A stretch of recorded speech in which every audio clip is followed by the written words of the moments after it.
Hoje, a gente vai mergulhar a fundo em uma das pandemias mais aterrorizantes da história.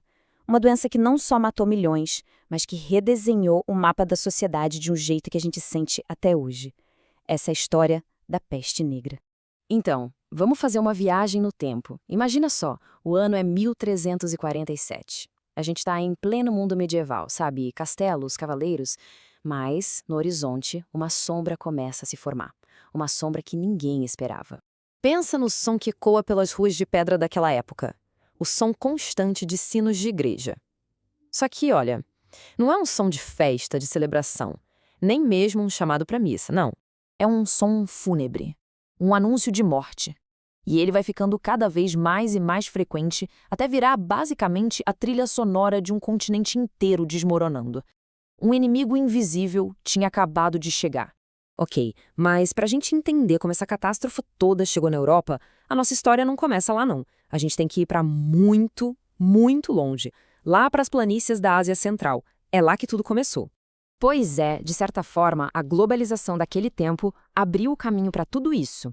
Pensa bem, o Império Mongol, com Gengis Khan, unificou as rotas comerciais. Virou tipo uma super rodovia que conectava a China com o Mediterrâneo. Era seda, especiaria, ouro, tudo correndo solto. Só que, no meio de toda essa riqueza, tinha um passageiro clandestino. E era algo bem mais sinistro.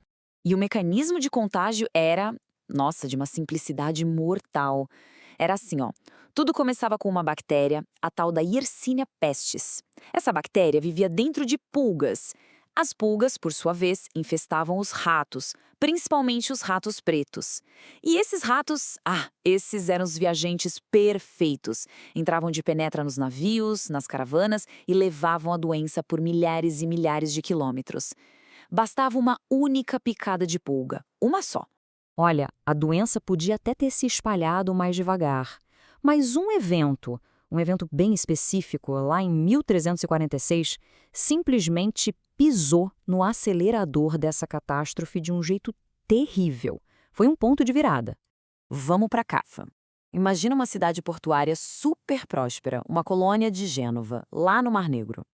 E ela está cercada, sitiada por um exército mongol. De repente, uma coisa estranha acontece. Os soldados mongóis começam a morrer. Uma doença misteriosa, que ninguém entendia. E o que eles fizeram em seguida, isso transformou um simples cerco militar no que talvez tenha sido o primeiro ato de guerra biológica da história. É exatamente isso. Numa mistura de desespero com uma brutalidade sem tamanho, o exército mongol pegou os corpos dos seus próprios soldados mortos pela peste, e começou a atirar eles com catapultas para dentro da cidade. Eles literalmente transformaram a doença numa arma, jogando a praga direto na população de Cafa. E os comerciantes de Gênova, lá dentro, apavorados, só viram uma saída: fugir. Pegar os navios e fugir pelo mar. A ironia cruel é que, ao tentar escapar da morte, eles estavam, sem saber, levando ela junto com eles, na bagagem. E foi justamente essa fuga desesperada que abriu as portas da Europa para a praga. Aquela viagem pelo mar Mediterrâneo foi o último elo, o elo fatal nessa corrente de contaminação. Alguns meses depois, uns 12 navios de Gênova chegam no porto de Messina, na Sicília. E a cena era de filme de terror. Muitos marinheiros já estavam mortos, caídos nos seus postos. Os que ainda viviam estavam delirando de febre, o corpo coberto de umas feridas escuras, horríveis. A Europa, sem ter a menor ideia, tinha acabado de dar as boas-vindas ao seu pior pesadelo. A partir de Messina, a doença se alastrou como fogo em palha seca. Foi uma coisa absurda. E agora, a gente vai ver de perto o impacto disso nas pessoas, os sintomas, o pânico e como a sociedade simplesmente começou a desmoronar. A doença era brutal e rápida. Começava com uma febre altíssima, dores pelo corpo todo, que logo viravam delírios. E aí vinham os sinais mais pavorosos. Uns inchaços escuros e muito doloridos, que ficaram conhecidos como bubões. E a pele da pessoa começava a escurecer por causa de hemorragias internas. É daí que veio o nome, né? Peste negra. A morte era quase certa e chegava em questão de dias. E de todos esses sintomas, o mais famoso, o mais terrível, era o tal do bubão. Era um inchaço gigante e doloroso nos gânglios, sabe? Geralmente na virilha, nas axilas, no pescoço. Era o sinal, a marca da morte. Quem tinha um bubão sabia que estava condenado. O pânico foi tão grande que ele simplesmente rasgou o tecido social. O escritor italiano Giovanni Boccaccio, que viu tudo isso de perto, descreveu o horror. Ele contava que pais abandonavam os próprios filhos, maridos, as esposas. Sabe, os laços mais fundamentais da família, da comunidade, tudo se desfez, o medo era maior. E as cidades viraram cemitérios a céu aberto. E no meio desse caos todo, surge aquela figura que todo mundo conhece, né? Aquela figura assustadora, o médico da peste.